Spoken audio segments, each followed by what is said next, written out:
technically, this is a test.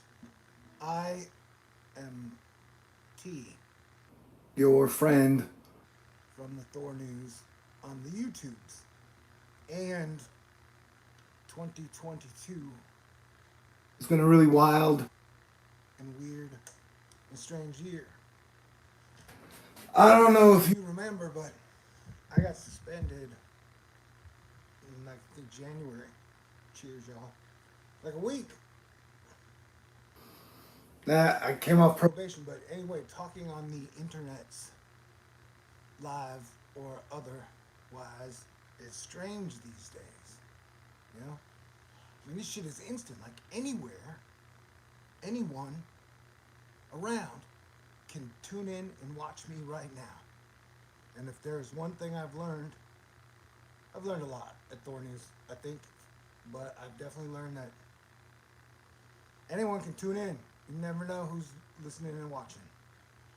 And the days have been crazy.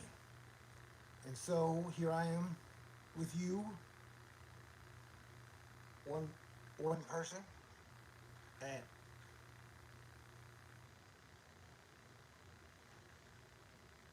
12:30ish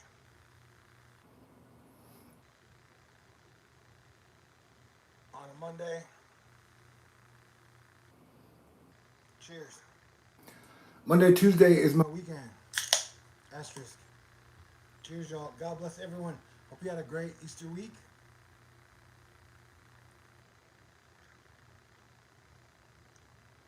And the whole crazy thing about me going live is I don't know what I'm going to say. And my eyes are so, but oh, one thing I would like to talk about, we need to get out of the way. That it has been like 2 years since 2020. And in my experience with the whatever virus I had at the very end of 2019, I lost my energy. I lost some hearing in this ear, and I lost having like Superman fucking vision. So when I got hit with that shit, I lost energy, vision, hearing. It came after my senses. And that's why for like 2 years, it's like, holy shit, you don't want this. Some people get it and it doesn't fuck them up. Some people get it and it kills them. But like, no matter what, even out of all the people I argued with that it wasn't bad or like it wasn't real, yeah, that shit was real, dude. It was a biblical fucking plague. And cheers to surviving. And prayers to those that we have lost.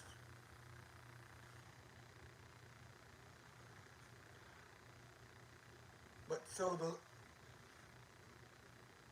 one of the latest things that going on is there are supposedly board meetings happening with Twitter and Elon Musk right now as he tries to buy it.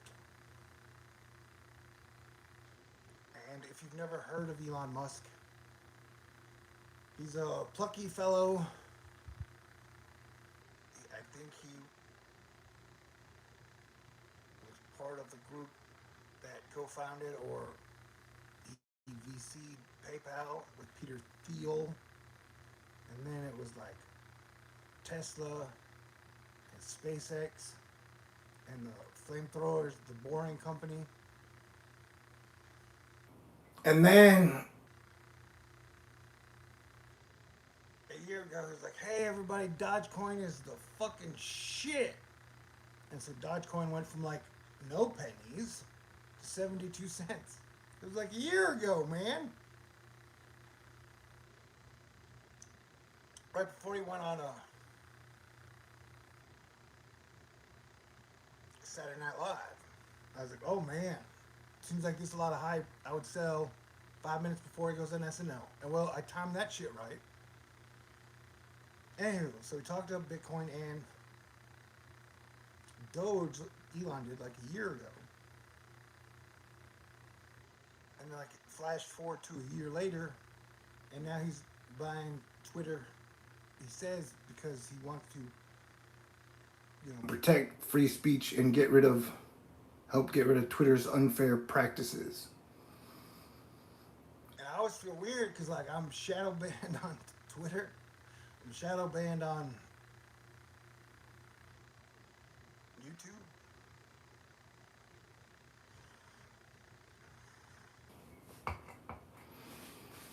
And okay, So I used to mostly just watch lately sitcoms, comedies, and superhero shit. but a trend I I started. started in 2022 was like, okay, I'll catch up on dramas I've never seen before. Find out the dramas that you guys have been watching.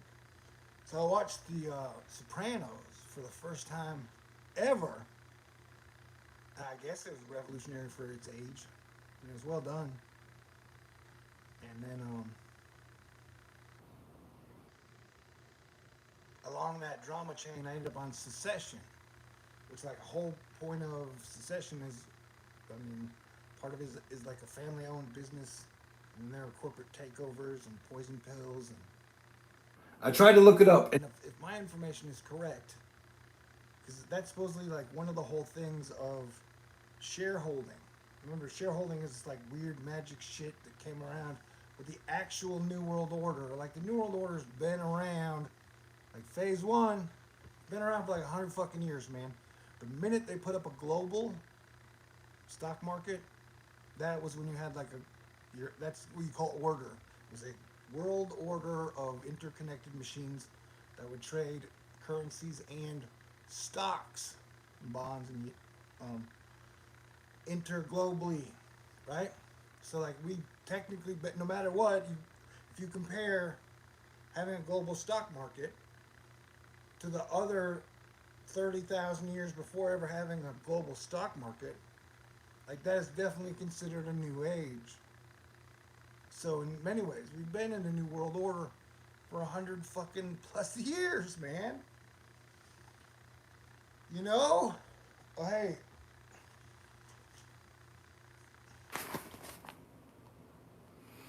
so like if we avoid World War III and the world calms down, hopefully I can spend more time and energy on screenwriting. What's it talking about? Oh yeah.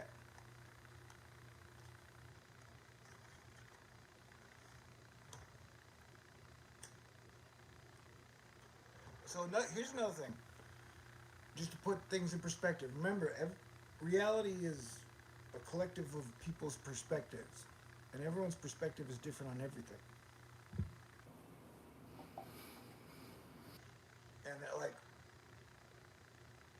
I think I've been on Twitter for like 10 years, plus, maybe around there. And I've always said, I love Twitter.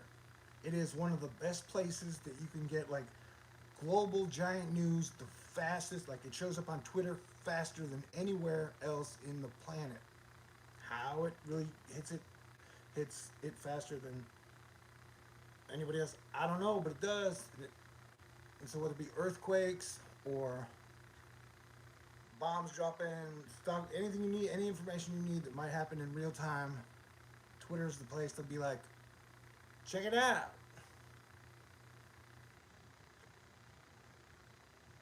Like Twitter's like the new ticker tape for news and finance, and it's also like the town square. Um, and in perspective, Elon Musk has tweeted, I think like 14,000 and 14,000 times, 14,000 and a half times. To me, Twitter is like the danger room in the X-Men, where it's like technically nobody gets hurt in Twitter, Hemingway style America. You can say whatever you want. You can make whatever jokes you want. Asterisk, there are limits.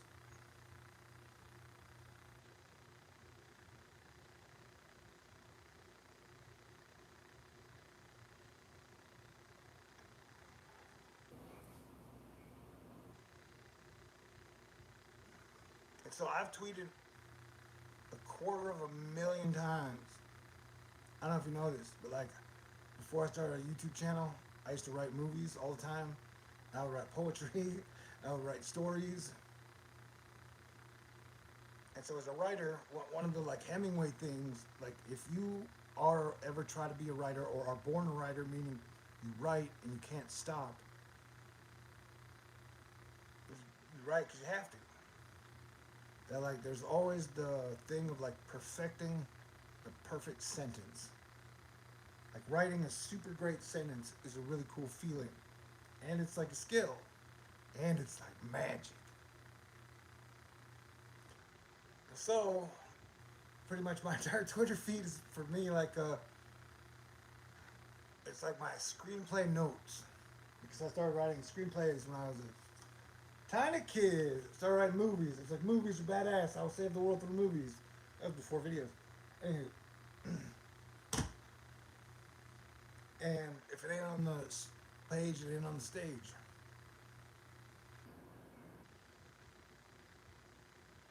And so Twitter has been a place mostly for me to make screenwriting notes while tracking news in real time. But that was all before, Planetary Defense Commander, weird. Wait, what? Hey, so like, I love Twitter, but it brings up the debate of like, it's the weird free speech debate. Behind like What is semi civil discourse, and then what is straight up, what is allowed?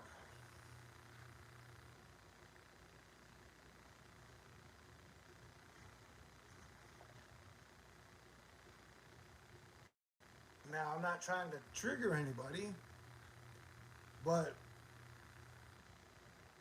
let's take for the moment an example of like Alex Jones, all right? And there's been a wave for a while, a bumper sticker that's like Alex Jones is right again, or Alex Jones is right about everything ever. I'm like, I don't know, man.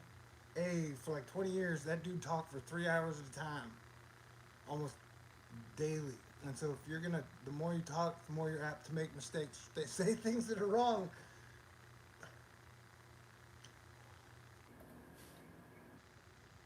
And so statistically, it just seemed impossible for him to always be right. But then, like for me personally, let me boil it down to the Alex Jones factor of Alex Jones is like, hey, you know those black helicopters? Like for example, when I went to Florida, I hung out with my mom for our birthdays for Christmas. I had to drive from Texas to Florida, across all like Louisiana, Mississippi, Alabama.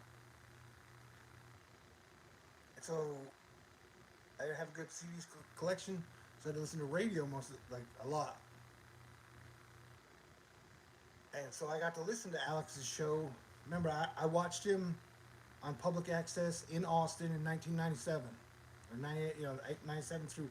That's where like I was watching all the Austin public access back then. It was a very Richard Linklater vibe. And Alex Jones is a much different person.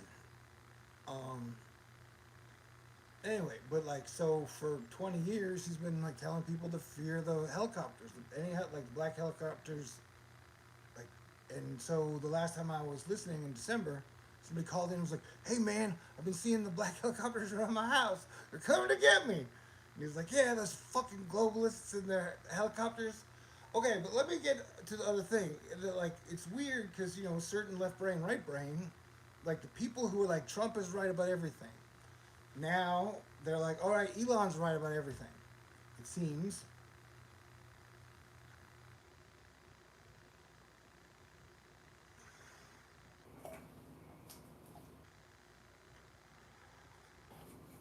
or Alex Jones.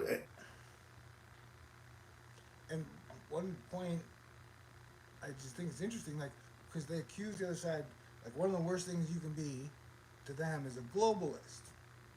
And I'm like, and I think these terms that are super general and like half Da Vinci Codian, or that are always nebulous and like the globalists. Well, fuck, man.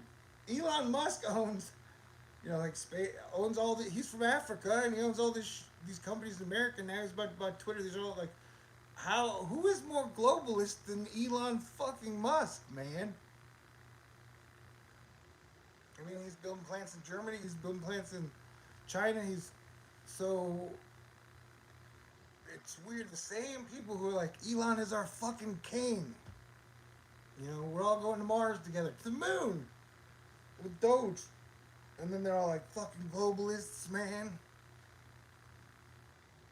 But like, who's more of a globalist than Elon? And it's just that, like I said, we've been in a new world order for 100 fucking years. So uh, the global system still is super interconnected with so many changing parts. We've seen it, examples of it in the supply chain. That even though all these countries are divided by oceans and invisible lines, same fucking planet, same fucking water, same fucking air.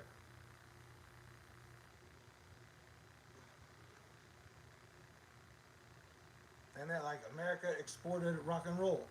Anyway, so Alex Jones is like, hey, you know, it's the nihilistic doom shit where like Black helicopters. come to get me. Dude, I live in Houston, Texas.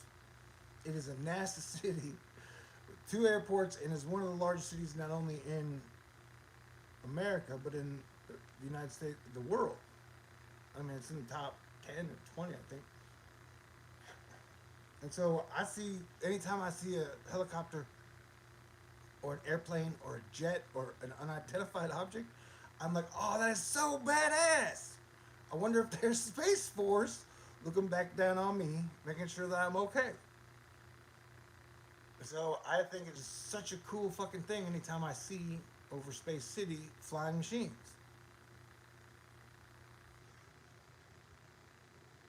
And I feel so lucky and blessed to have had this porch by the ocean. I mean, it's like 40 miles away. Um,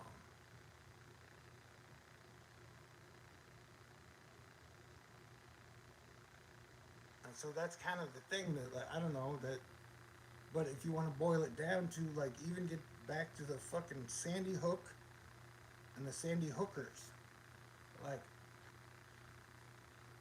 it's something people should ask themselves all the time. What if you're wrong? Like, even as a screenwriter, you always look at there are multiple fucking options. You try not to be totally fixed on one thing. When you're writing, you're trying to see all the different thingies.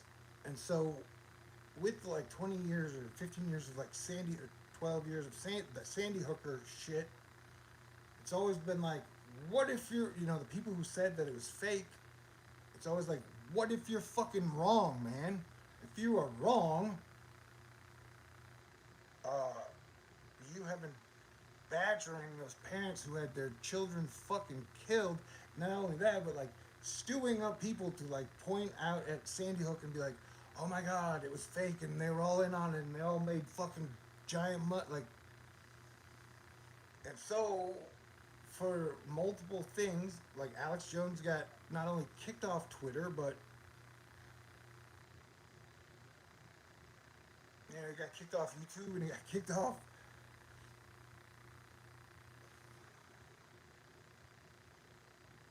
And he was on the grounds the day of the January 6th insurrection.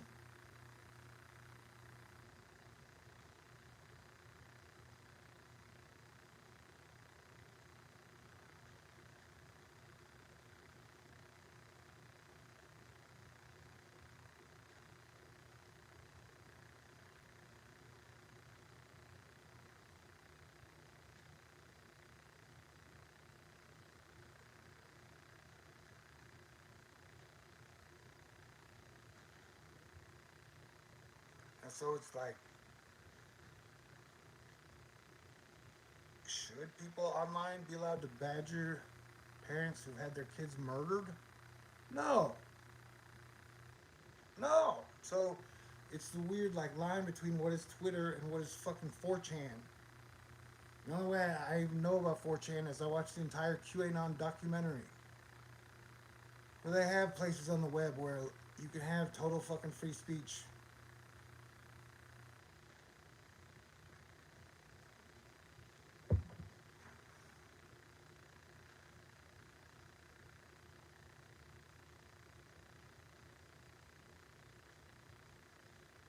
And like Elon's, and so it's Okay, so Russia invades Ukraine, and we know that Russia doesn't have a whole lot of free speech, and China doesn't have a whole lot of free speech, and they're dealing with the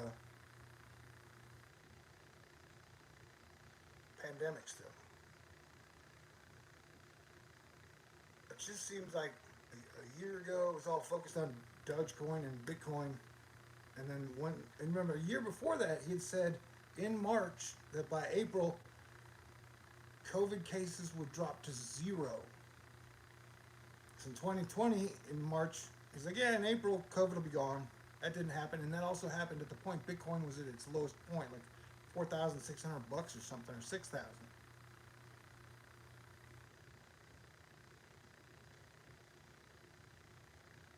Fast forward 1 year from that, and Bitcoin and Doge, he's like all Bitcoin and Doge, and Bitcoin is like 100% beyond that. And then now let's fast forward 1 year later, and we're talking about during a fucking pandemic that has gone global. And it's like, oh yeah, now I'm buying Twitter because of the free speech. I know, but you know, he's a shrewd businessman. Man, for sure. He's excellent at business and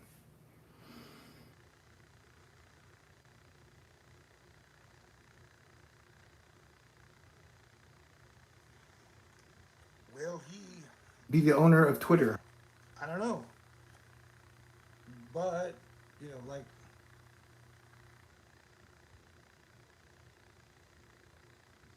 we know that it's going to be a weird, super Foodbar clusterfuck. leading up to the 2022 election.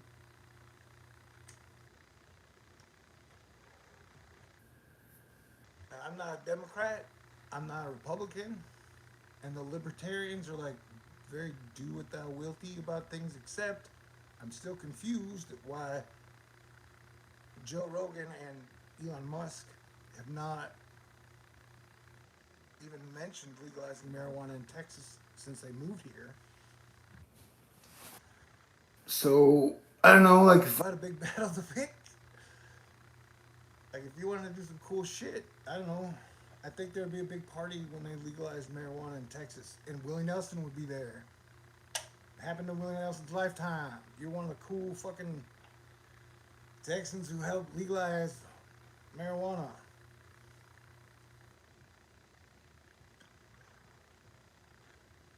But I don't hear them.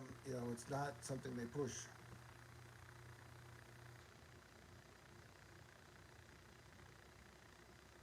And I think overall it's a very complicated subject.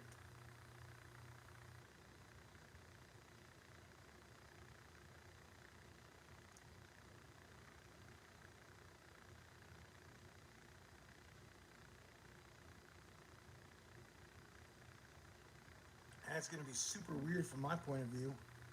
Because from like 2 years straight, Greg Abbott has been like, Texas is number one. We have the greatest economy in the United States of America. And then he's like, oh my God, we have such a horrible problem at the border. Which to me is very Schrodinger's caddy, you know?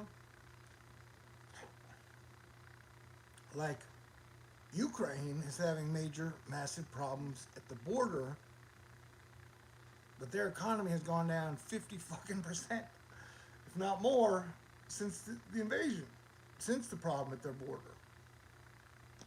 So the governor of Texas is like, yo, we got super border crisis alert, like major, oh my God, Texas in trouble. But also at the same time, we have the absolute number one economy that is kicking all their states' asses.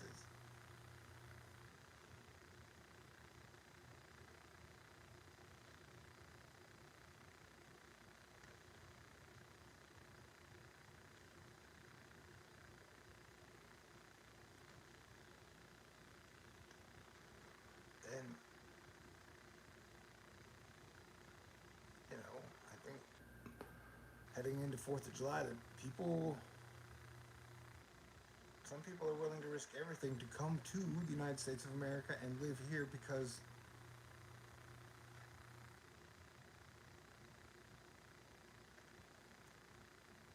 to them it's still one of the, there's a lot of opportunities here compared to other places.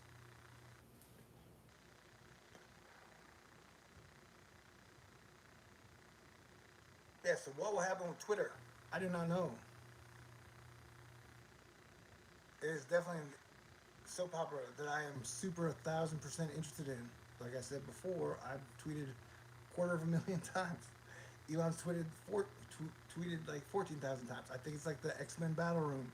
So it's very X Men-y, Marvel, MCU, DC crossover. Like, what will happen next? Stay tuned. And I am, but when I right before I came on here, Bitcoin had dropped to like 38,000. And remember, they were like, "Hey, yo, Bitcoin is the greatest hedge against inflation ever." The more inflation goes up, the more Bitcoin will go up.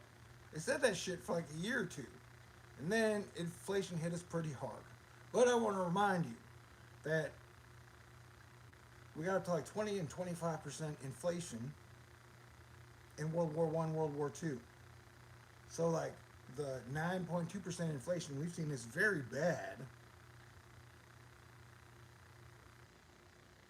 And I say this as someone who doesn't have health insurance and is scraping by every single day with the pennies.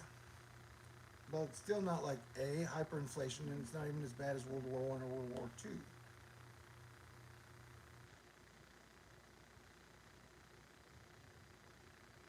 And Bitcoin, since its 67,000 peaks,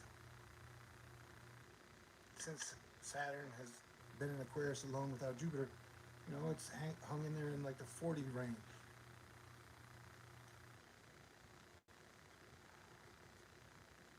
And there's so much happening, man.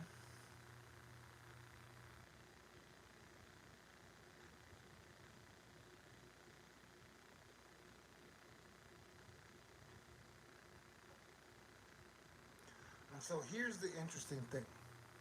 Here's where during this test, You and I late at night, we're going to get into the planets part of it. I'm kind of super broke right now. And I don't know, for like a month, I've been wanting to have enough money so I can drive my car 45 miles to the ocean and make it back.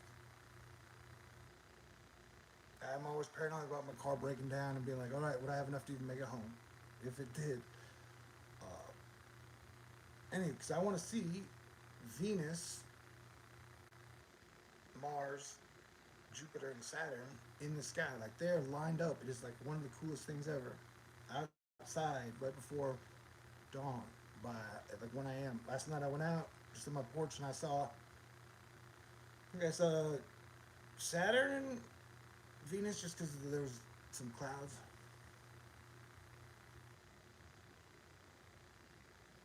So I would really, really, really, the last week of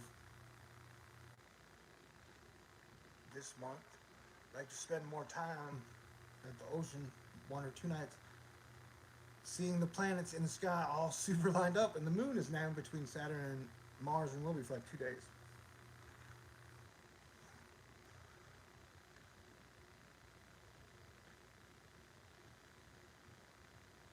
But here's the deal, man. I'm about to start talking planets. Remember, the planets were there before Jesus. And they, no matter what, they seem to have an effect on Earth. It's like all connected. And so we get weird on here and talk astrology. So and I'm only talking about this from shit from my point of view. It's like I'm a poet, screenwriter, and so I look at everything as like stories and three-act structures and mythologies and characters and science fiction and. But I have loved like Venus and Mars and Jupiter and Saturn my entire life and all the stars, and they've been there with the sun and the moon every day. And so you had Eris crossing over. I think it was from like Aries to Taurus, or was it Aquarius to Pisces? And that is like a 300, 120 year, takes Eris 120 years to go through sign. So that happened right as Russia invaded the Ukraine. We're talking, okay, so Sidereal astrology is like the east side of Earth, and tropical astrology is like the west side of Earth, the Americas, and like east is like the east side, like Russia and China and India,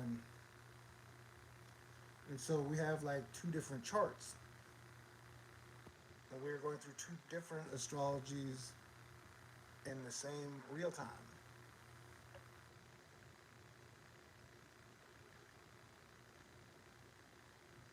And so in like 100 hours, you just had this major thing happen where Eris went through a whole giant sign for the eastern half of Earth, right when that war happened. But in like 100 hours, for the eastern half of Earth, Saturn will be leaving Capricorn, where it's been for the last 2.5 years, and go into Aquarius. And that is a super big deal. And so, Okay, now this is like a 2 cent, 3 cent prediction.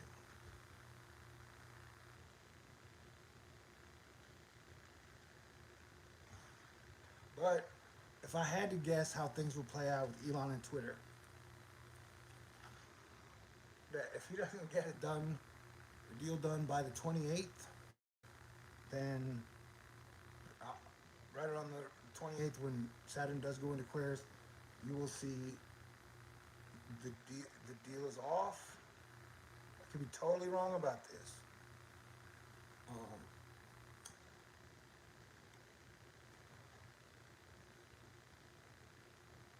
that would be my guess. And it's going to be, because to me, like, we were sold that the age of Aquarius would be like love and unity and flower children and music and dancing. And I think in actuality, Aquarius is more like the future and technology. And so Saturn has been alone in Aquarius for tropical. Now Saturn is going to be in Aquarius for sidereal.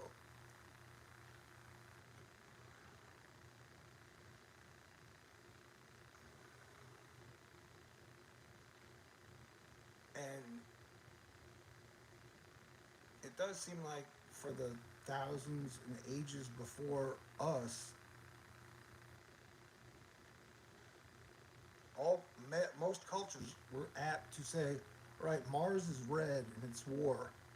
Venus is bright and beautiful and the morning star, and Venus is like love and beauty. And that Jupiter and Saturn are Jupiter and Saturn, you know?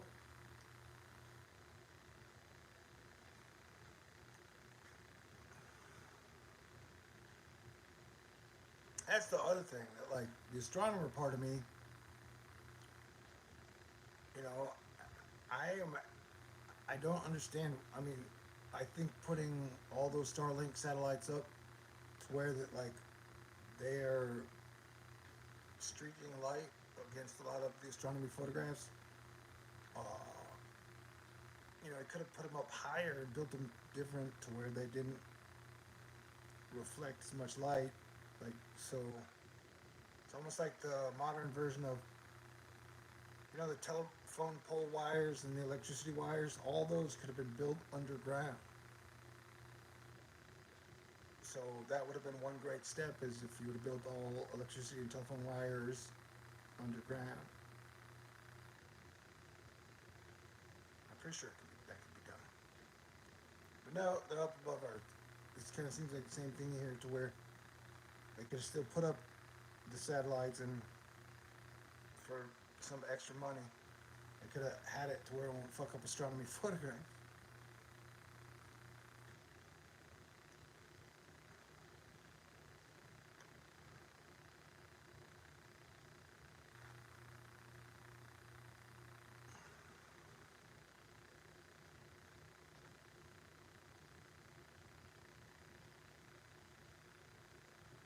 Yeah, this shit is crazy. And it's weird to think that I've been a guy who shows up and says, I am y'all's planetary defense commander for 8 years.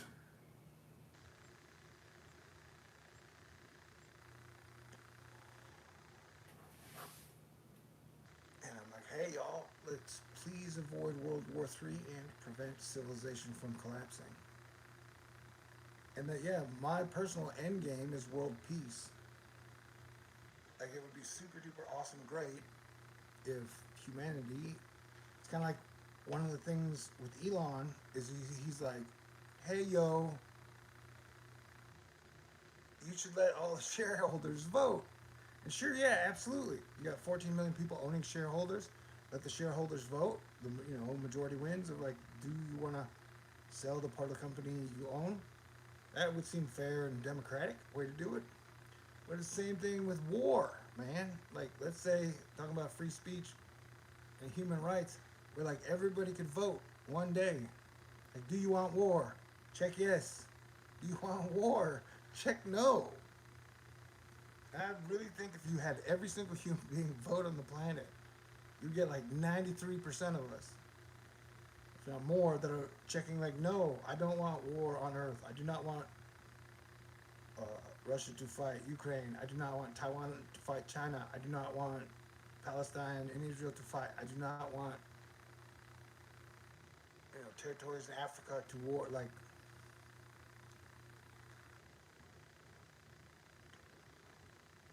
where like the people who could live without war could just vote and be like, hey, yeah, dude, I don't war's not my game. I would like to live in a war-free world, and that to me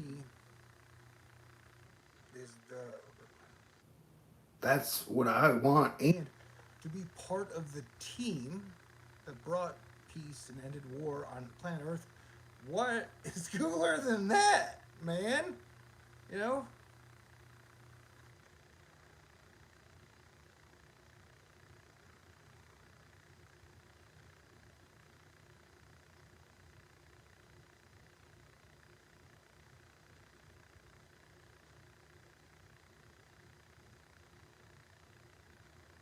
And the weird thing is, and it seems like since the 90s, that possibility has really only been one major step away.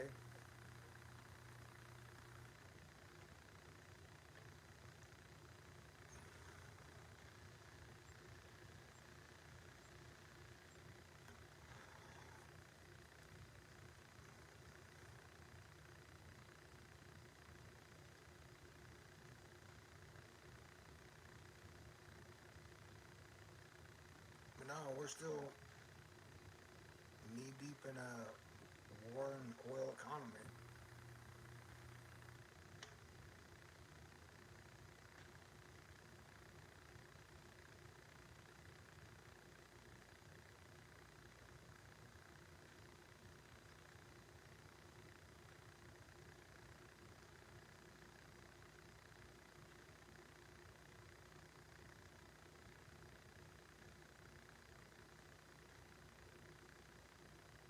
One thing that I do think is interesting about like Elon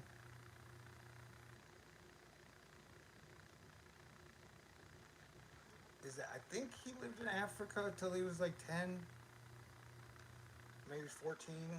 I don't know. I've tried to look it up. I haven't found it specifically. And so, like, I was born. Born in Illinois, and part of me is always with Illinois and Chicago. I still absolutely love and watch over Illinois and Chicago.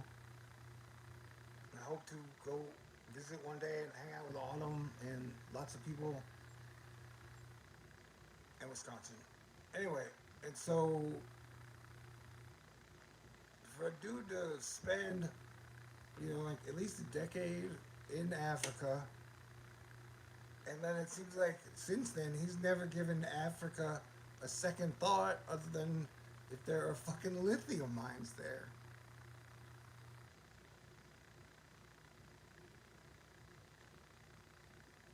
So this is just my own personal opinion, and freedom of speech these days is really fucking weird because part of like freedom of speech is like don't piss on the fucking electric fence, don't kick the wrong beehives, don't say the wrong thing in front of billionaires. Like And so to me, it almost seems like a new shiny version of Rupert Murdoch, where like people were okay with Rupert Murdoch owning Fox and foxifying everything.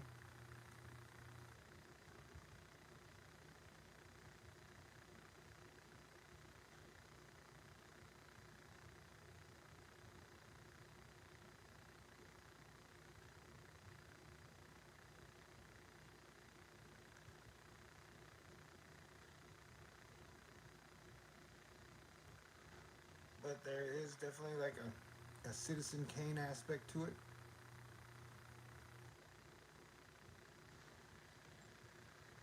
Here's another thing. See, I think I'm saying too much.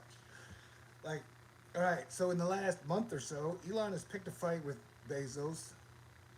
He's picked a fight with. He said he would fight Putin, and then he called Biden a sock puppet. And then he said he was upset with Bill Gates because Bill Gates wanted to work together on climate change, even though Bill Gates was shorting Tesla stock.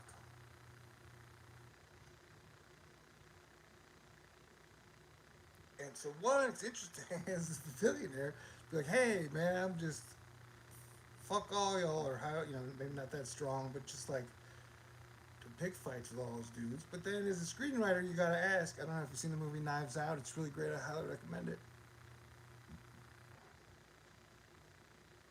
Like so, but like, are any of those quote unquote fights just to throw the public off the trail? Like, would people freak out if they knew Elon and Bill Gates had been best friends for 20 fucking years, and that Bill Gates is Satoshi Nakamoto?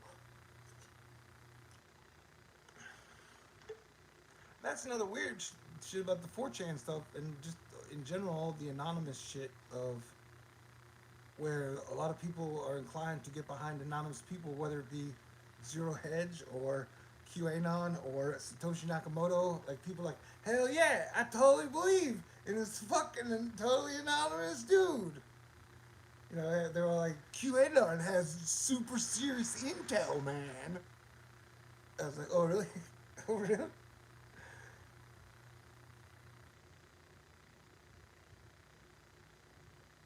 Oh yeah, and so just remind people again, if you just joined us, I lost some of my energy, I lost some of my hearing, and my vision got fucked up after getting the virus. So I was adamant about telling people, like, hey, yeah, you want to do what you can to avoid this motherfucker for 2 years.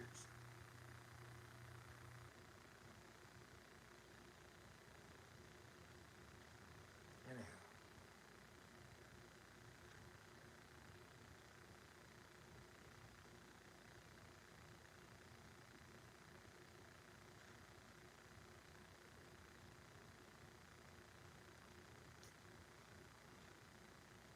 but I think we're through the worst of the storm. That if my calculations are anything close to correct, that the whole Jupiter and Saturn passing by Pluto at the same time was some major heavy in Capricorn was some major heavy shit. Like super mythological times a thousand. Like Mount Olympus is here now with us, together. What character? Who are you? Which character are you?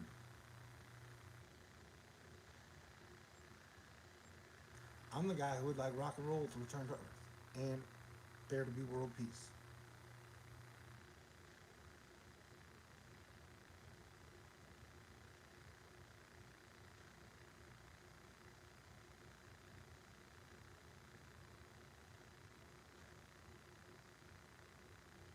I still think it's weird that like Jack, the creator founder of Twitter, an interesting character, he totally bolted. I would guess what 6 months before Elon was like, "Hey, I'm buying it."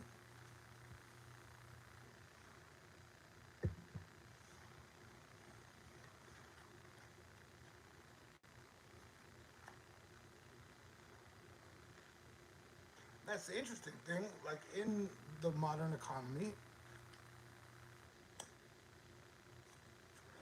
and they say he's worth like 275 billion. And like Tesla's like, I don't think anyone knows how much Bitcoin he owns, or how much Dogecoin he owns, or how much Ethereum he owns, or Americans don't talk about that shit with each other. Uh, but if he's buying Twitter, he said I think he offered 54 billion.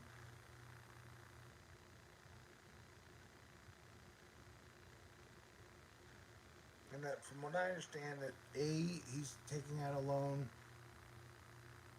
against his Tesla shares, and then the other banks will fund the other half. So he,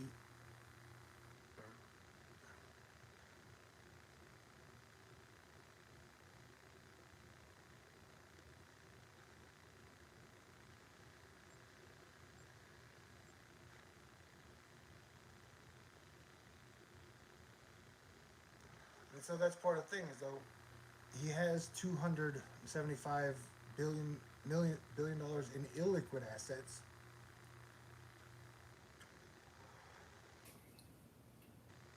and so he will just take out more debt to purchase something that's like 15% of his net worth or whatever.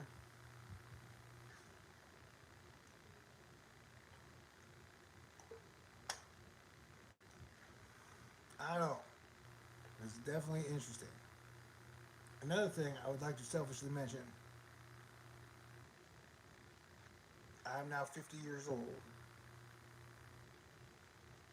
And so definitely dating now is weirder than it has ever been.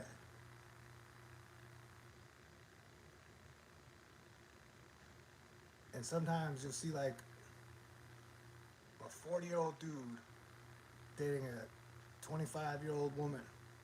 And everybody will be freaking out like, oh my God, it should be legal for 45-year-old men or men over 40 to date women in their 20s. It's been a weird thing that's been happening. So, like, Elon's new girlfriend is, I think, 24. And everybody's like, well, he's a billionaire. Billionaires can, as long as they're over 18, then nobody's really going to say anything.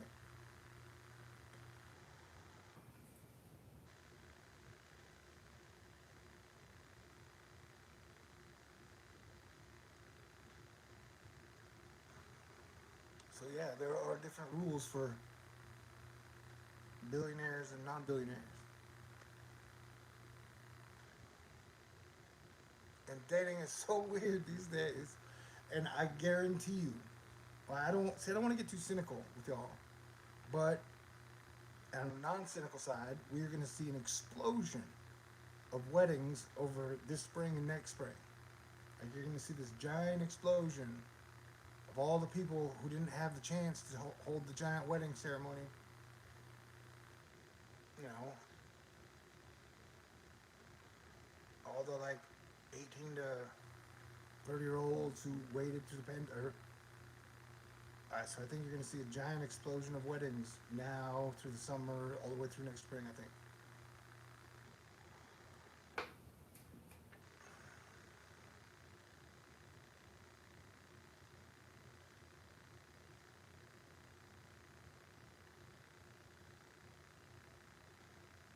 And as a kid who grew up in the 80s and 90s, in the 80s and 90s, it used to be like, what are we going to do about the divorce rate in the United States of America? You don't hear people say that shit now. You know, there's not a whole lot of like, hey, what can we do to get the divorce rate down?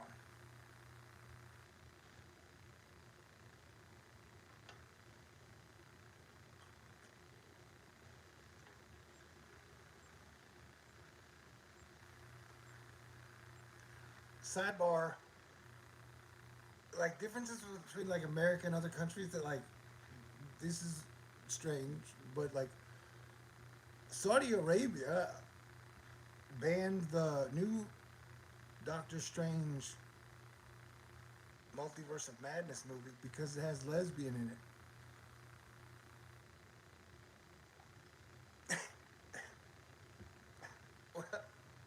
I just that's some crazy shit, dude.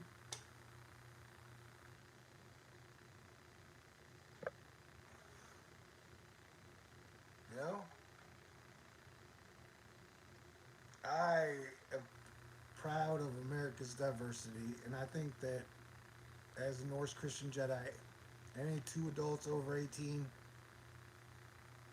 whatever gender they are, or gender they think they feel like they are, or whatever that shit is, like, go, it's so one of the things, like the whole thing about like the charts of how much sex men and women are fooling around, like intercourse or third base, or like how much sex that people used to have from like the 80s to the 90s to the year 2000, and then like once we hit like 2008, like as soon as Tinder and the social media really hit, like the amount of sex people were having went way down, dude.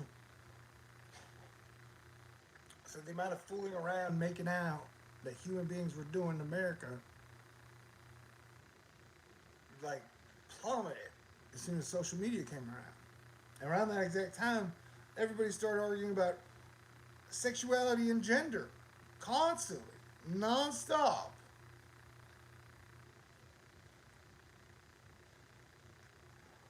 And they, yeah, like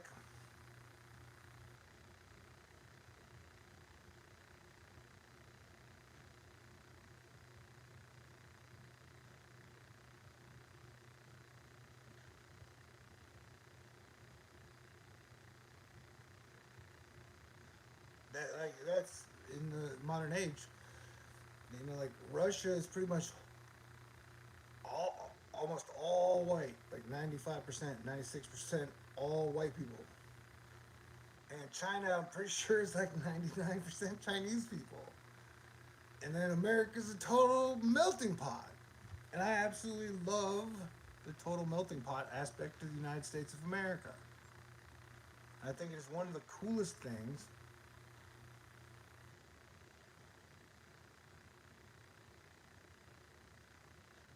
And after we, 400 years after slavery, I do think it is fucking super cool that we have had a black president and now a black female vice president.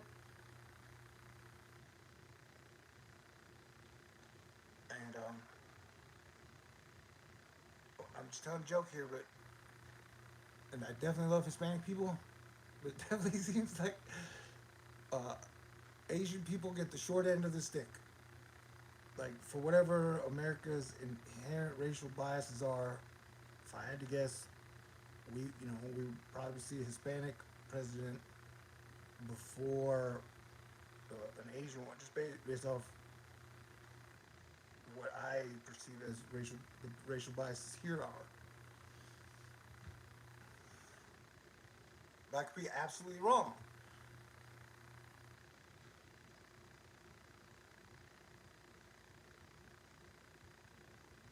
We shall see. Yeah, these are crazy days.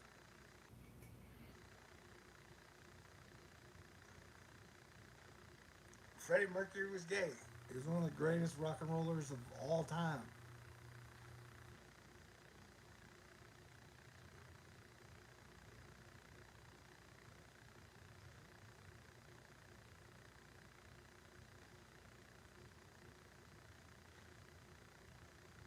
And so I think that's the thing that like sometimes I think a lot of the straight people just talk about the gay stuff all the time just so they don't have to talk about the divorce issue. Like, hey, we don't have time to talk about why divorce rates at 60%. We're too busy angry at fucking gay people and uh, gender fluidity. You know? I mean, seriously, man.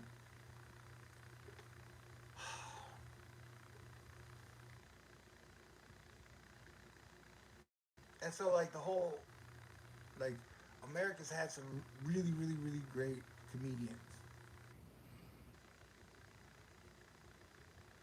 Eddie Murphy, Mitch Hedberg, Gallagher,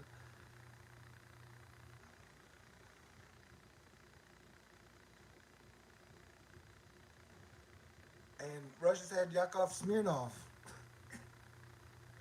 You know what I'm saying?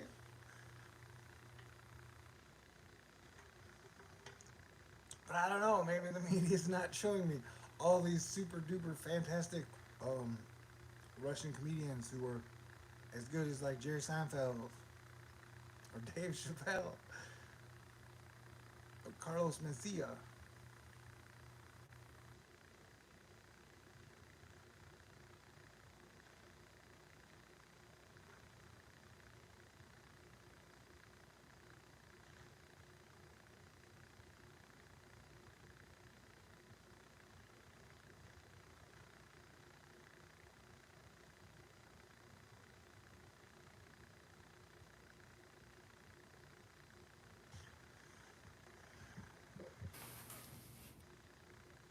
And, it just seems like there was a weird shift around 1996 where Bill Clinton was like, hey, y'all, I think we found life on Mars.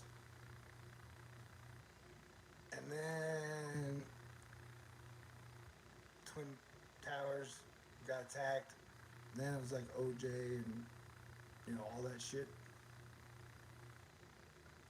But I still say, like, one of the biggest things that, if you have to look at, like, when did they really come up with cryptocurrency? I would guess the earliest, the latest, like, 80s.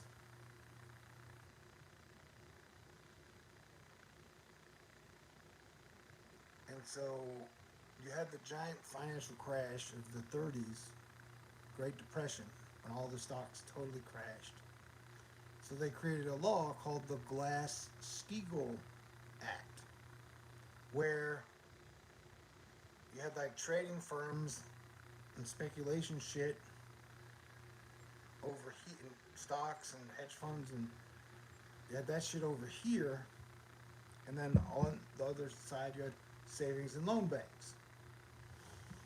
And so like they would have to give you an interest rate of anywhere from like 15% to like 5%, and it was all about the solid safe. Everybody kept their money in the bank. And so in 1999, Bill Clinton and the entire Republican Senate and House, the Congress, repealed the Glass-Steagall Act, and like almost no one was really paying attention. Like, oh yeah, we're gonna let the casinos gamble with everybody's money. And then That's just the weird shit about still. I've been talking for too long.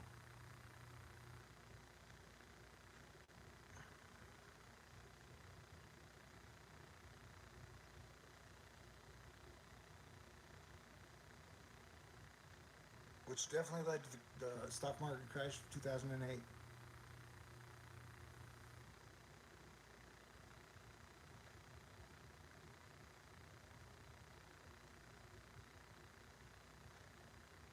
So,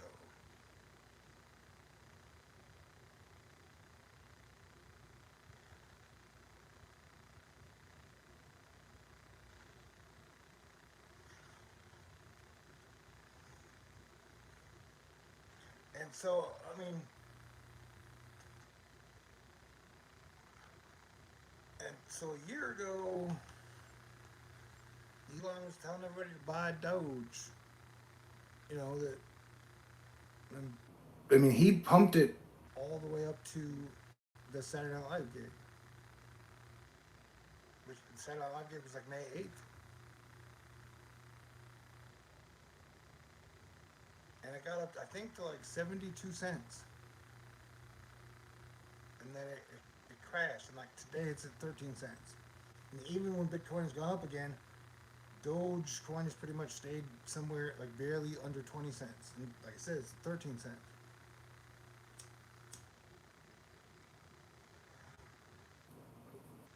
So he whipped up a frenzy to where it got up to like 72 cents. And he may have bought it when it was like 0.00001 cent. You don't know. Pretty sure those Silicon Valley guys all talked to each other at the very beginning of the creation of all the cryptos, the blockchainies, and the thingies. I mean, Elon Elon and Peter. and Thiel were part of the teams that created or moved forward PayPal. That was digital money. You turn your dollars into digital dollars.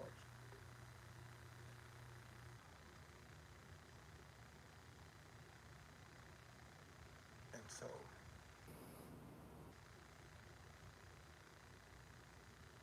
but hey, it's just like life. It's a fascinating,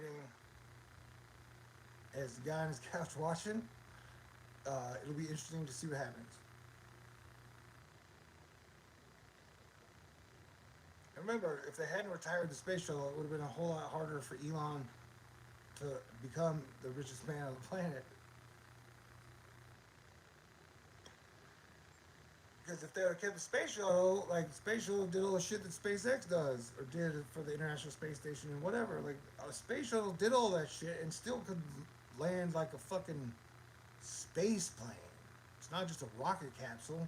It was literally, took off and then it could land.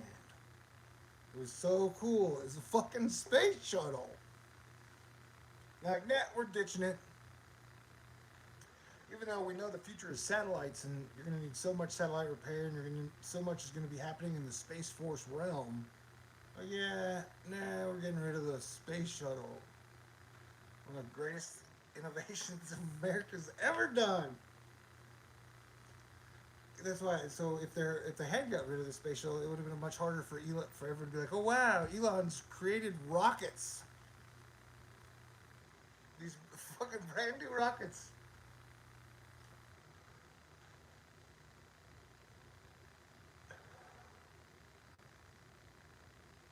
So yeah, sure, everything is absolutely totally weird.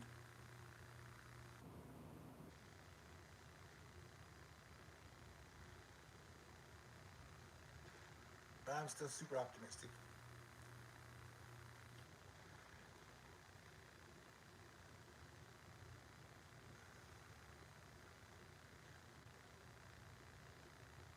But you know, I mean, I don't wish ill will against Elon, and seems like a good dad, and I'm sure if I had even $1 million, I would could afford babies, and I would have kids. And so he's a dad of like 9 kids, and it's his American right if he wants to have 20 children with 5, 6, 7, 8 different moms. Hey man, he can afford it, right? And it's legal.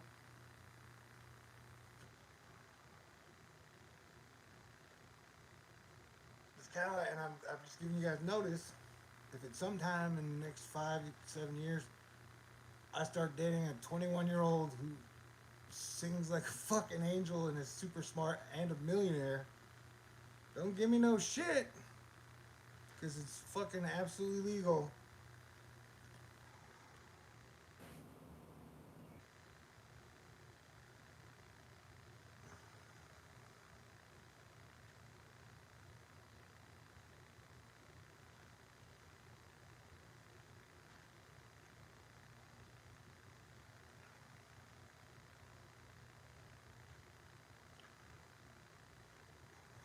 But that's probably a pipe dream because there's a whole lot of money in planetary defense so far in 8 years. And you need money if you're going to have kids in a family. That's for sure. And then you need health care, and the kids all need health care.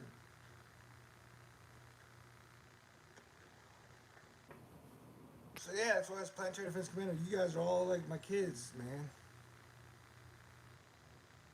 No matter whether you're 99 or I'm here to hopefully get Earth to be. Much cooler, more fun.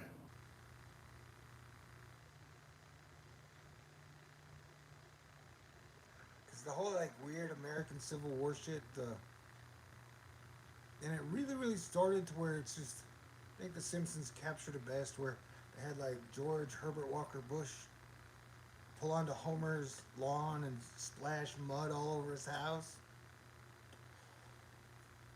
Where both sides were like the opposite political party are the fucking demons that are ruining the entire world.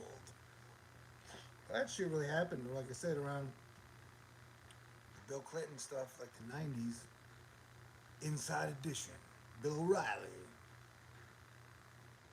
and to where so it's like the cold American Civil War, to where both sides just fucking guns blazing, $1 billion backing, just demonize each other for not just day and night.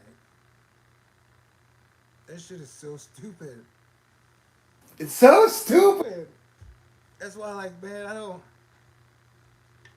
It's weird to think. So I was Planetary Defense Commander for 2.5 years under Obama, and then Planetary Defense Commander for 4 years under Trump, and now Planetary Defense Commander for 1.5 years under Biden.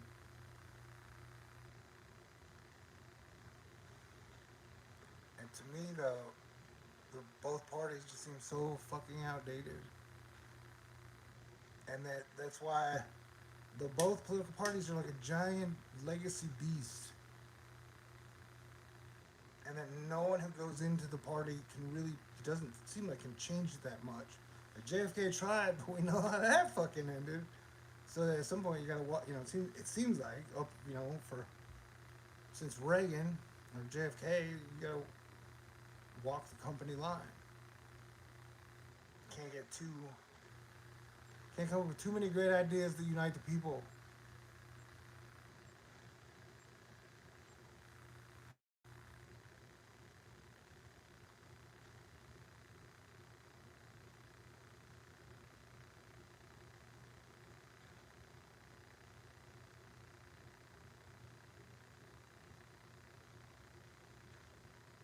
But yeah, we're on the. This is as close as we have been to World War III.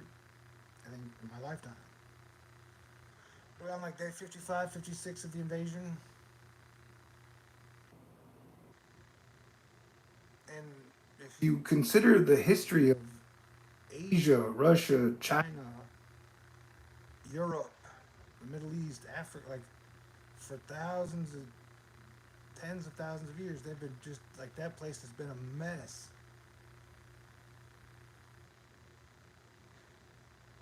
I mean, they've definitely had periods of peace. Still don't think enough Americans know that for like 200 years there was peace in Europe, where they had a period where like, all right, yeah, okay, no war. And so it's already been done. It's just never been done on a global scale.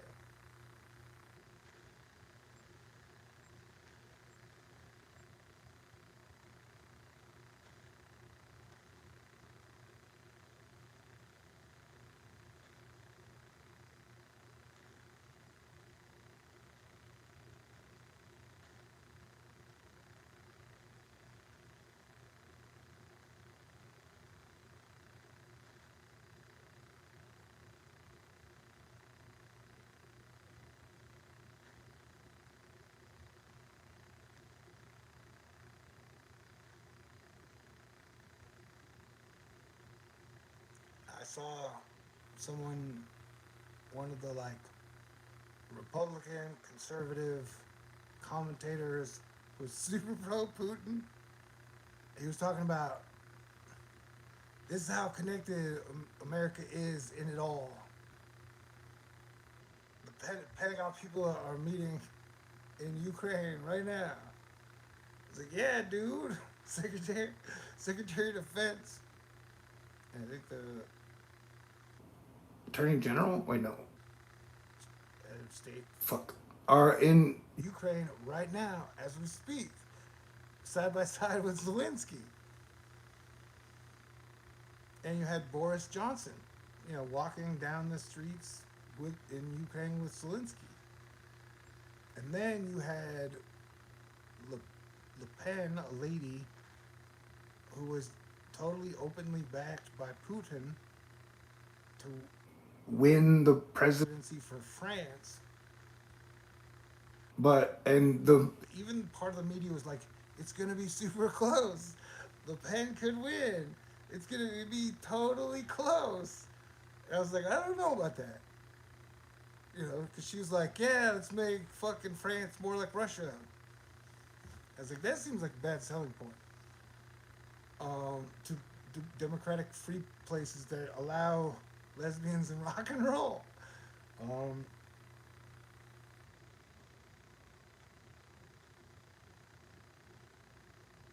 and so she lost like 58% to 43%. She lost big time.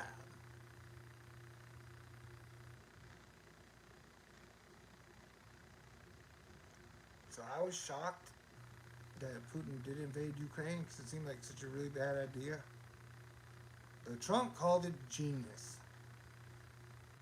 The guy who kept saying the virus would disappear in 2020 also said, "Yeah, Trump and Putin invading this is genius." I was like, "What, dude?" To this day, I don't get. And so I visualized. Remember, Putin has been in office since July of 1999, and I think there was like a 4 year period where he was like the shadow president. But he's been in office for like 20 plus years.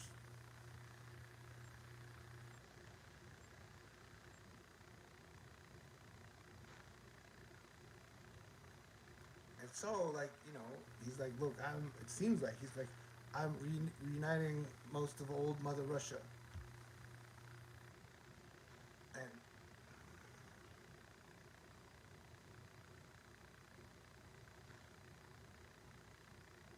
and he has bombed and missiled the shit out of Ukraine for 55 5. fucking days.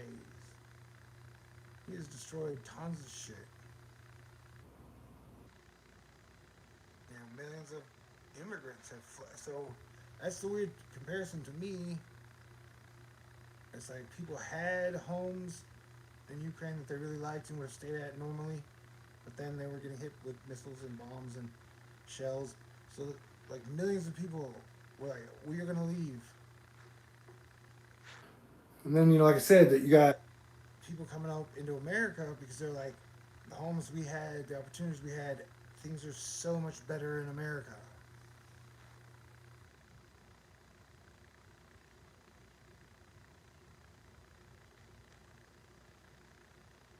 I mean, other than arguing the whole time, uh, comparatively, it seems like we've done pretty okay. Like I said, parts of Shanghai's been totally fucking locked down for 50, like real lockdowns. Not the type of shit where people here were equating, like, oh my god, they were asking me to wear a fucking mask for 3 minutes at Walgreens while I'm buying my 2 for 1 candy bars. My rights are being trampled on. We're talking, dude, they lock you in your fucking house and you can't leave your house. And they got flying robots that are like, do not sing, do not talk about freedom amongst yourselves. They got little dog robots running around like, don't talk about freedom, don't everything will be okay. Like, and I keep hearing on a lot of the YouTube channels for 2 years, they keep talking about these major food shortages that are coming to the United States of America. My fat ass is like, well, I think that's one of the reasons. I keep buying candy and chocolate and shit like bacon when I can. because like, oh, because what if it runs out and supply chain breaks down?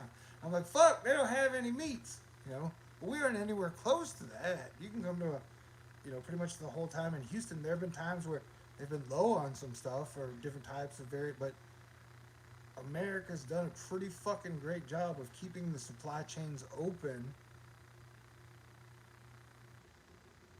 for since the pandemic.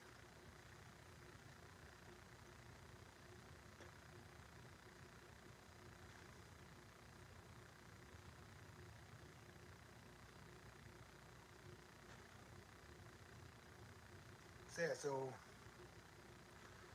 I know you've heard me say this, but I'll say it again. The next 5 weeks are going to be some of the most interesting weeks of our lifetime on a global scale. And I definitely think over the next 4 days, as Saturn moves out of sidereal Capricorn into sidereal Aquarius, you're going to see a lot of shit happening on the east side of the planet. A lot of big news. A lot of big changes coming. And another just weird trend that before I came on live to test to see if I could still do it, there are a bunch of places in Russia that had exploded and were on fire. And over the last week or two, around 10 days, there have been like Things things, in Russia blowing up. but like today there were multiple places that had blown up.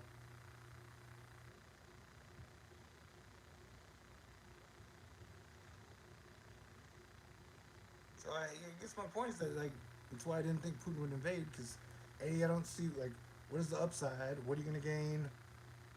Even if he whole gets Donbass and the eastern part of Ukraine, like you're gonna have to hold that shit. You really pissed it. Like from what I understand, the Ukrainian people are really pissed off. Like the people who are staying there to fight Wolverine style, they're like, it's our place, our home. We grew up with democracy and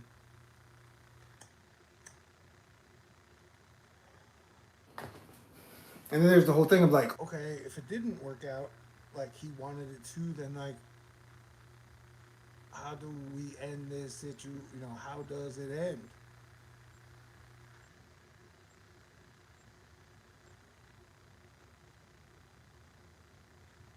And that, like, does he even have any type of an off ramp for him to be like, all right, let's make a deal, let's make a peace deal?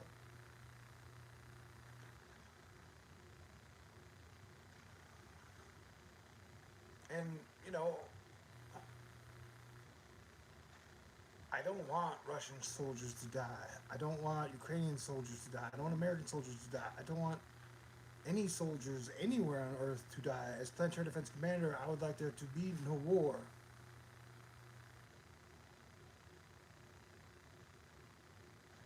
And I still can't believe that they invaded at the tail end the of. fucking pandemic. We were all stressed out. We were all on our last nerve. We were all like, I'm going crazy. And to be like, to ask his troops and, be like, okay, let's go invade Ukraine.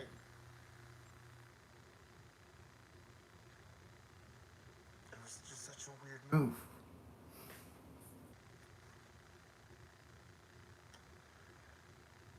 And me, like I just kind of look for signs and trends.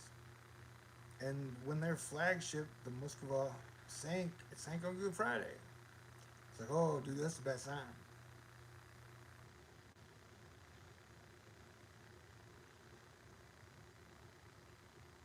And they didn't even let up on the. I'm not laughing because it's funny, but like they didn't even let up on the missiles and the bomb like during Easter. That was fucked up, man.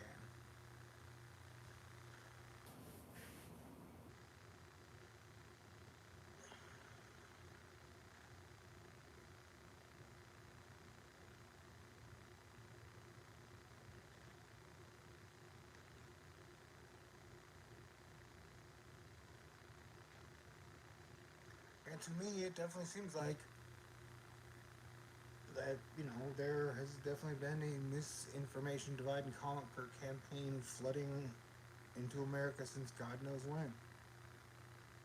That they want us to fight and argue and demonize and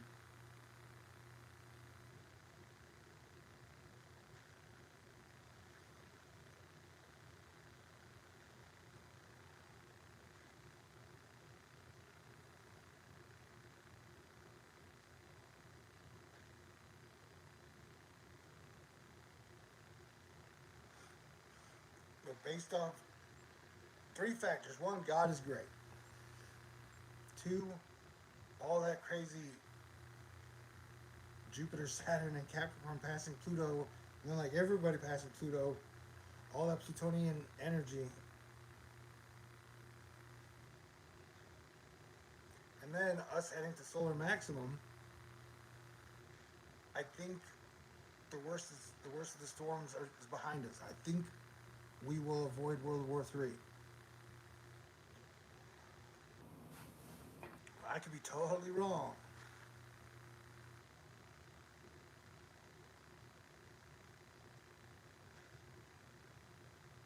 And it makes me go back to the whole. hypersonic missile thing. Where like supposedly hypersonic missiles reduced the intercontinental ballistic missile time down from 30 minutes to like 3 minutes or 6 minutes. Which doesn't seem like. I don't know. That's just so. Before you would have a chance to make love once or twice, 30 minutes, or watch a sitcom, and then or the new hypersonic missiles. You only get like one song to listen to before all the nukes went off. And then they were using hypersonic missiles, like from Russia to Ukraine. I was like, what? Why do you need extra fast missiles? For something like that, you just need them to be accurate. I don't know. Just what? Bunch of crazy shit.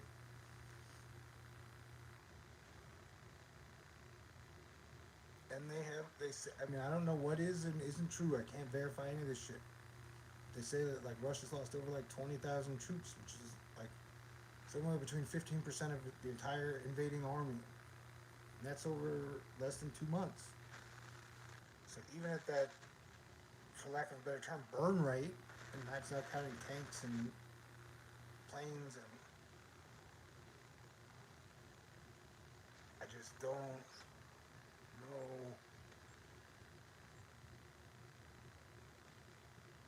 you know, and that multiple countries across the world are stepping up to provide Ukraine with money, tanks, missiles, the aircraft, the NLAWs, I mean, like the USA gave them 300 Switchblade drones.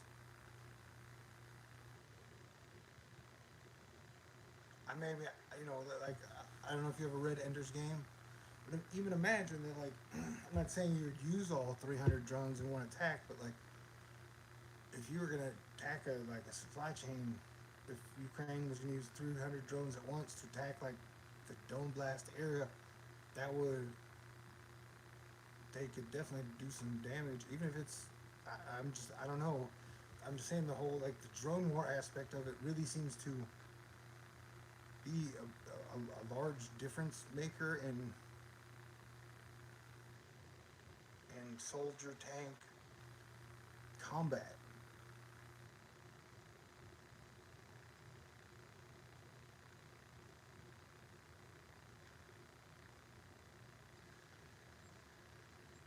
And so I was hoping and praying that they would come up with an Easter truce, but they did not.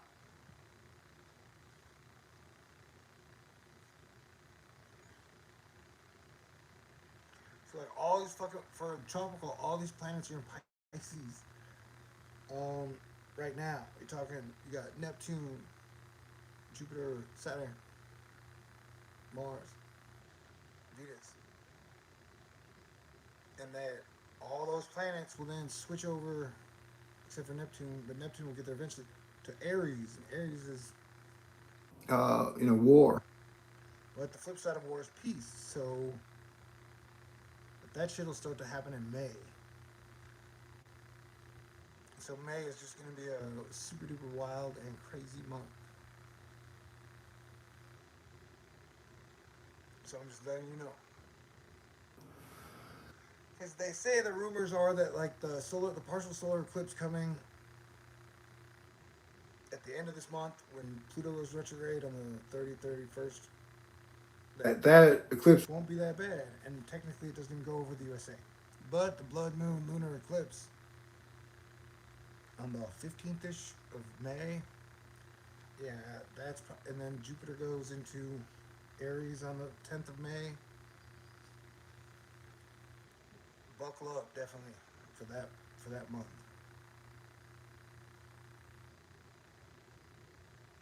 But I still believe the worst of the storm is behind us.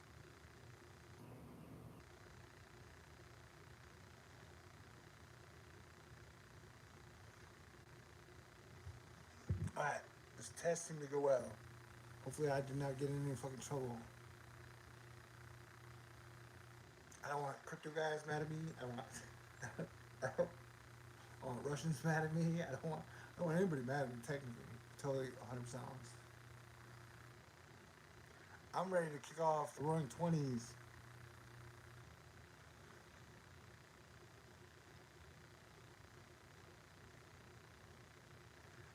Get to the point to where we recognize,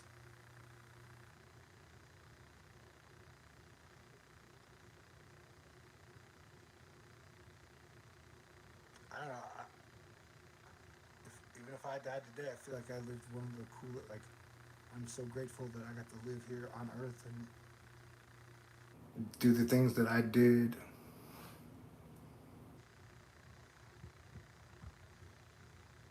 I've enjoyed being y'all's planetary defense commander for the last 8 years. And I've enjoyed asteroid. Fight Club for 9 years.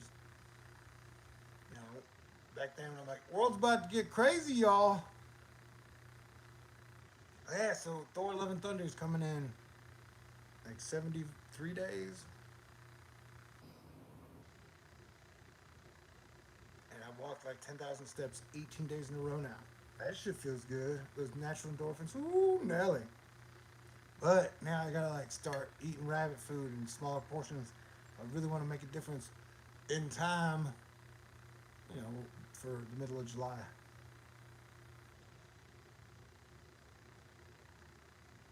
Yeah, and the shit I want to do, all that shit costs money. But I plan to have a good June and a good July. And I hope we can all have a super duper magnificent 4th of July. All right. Thank you all very much. You guys are super cool. And if anyone has watched this non live, yeah, THORnews absolutely 1000% depends on your contributions and donations. And I would definitely like to drive to the ocean, And so, if you'd like to contribute, I promise to. continue to do what I do. All right. And I'm so grateful for y'all. You guys are so incredible and so amazing. And I'm grateful for all the free speech I've gotten to give here on the Twitter, on the YouTube. And I think because I haven't really done anything on TikTok or Snapchat or Instagram because I have Stockholm Syndrome to YouTube. So I am somehow I've weirdly been loyal to a Google and YouTube, even though they shadow ban me and they send me. And You know. And it seemed like like just by numbers, they were convinced that other things were gonna happen with space weather and weather. Anyway, you guys have been fucking awesome and amazing, and it would really be great, like a year from now, to finally have like a THORnews get together with music under the stars, and all adults over 21, so we would be drinking, and if we could legalize marijuana. marijuana within the next year, we could be smoking. That would be cool, huh? Okay, so y'all have a great night. I will read the comp. My eyes are too blurry. I can't read shit. Like I said, try not to get the virus, and hopefully, when Jupiter goes in, hopefully the next wave, hopefully it's gone into endemic. But we will have to wait and see. And this winter will be the big test again to find out. Hey, thank you all very much. You guys are incredible. Stay cool. And I am brewing with optimism. But yes, I recognize everything's fucked up. And sure, we could die in nuclear war any fucking second now. All right. Thank y'all. Stay cool. God bless y'all. Happy Easter week. You guys did great.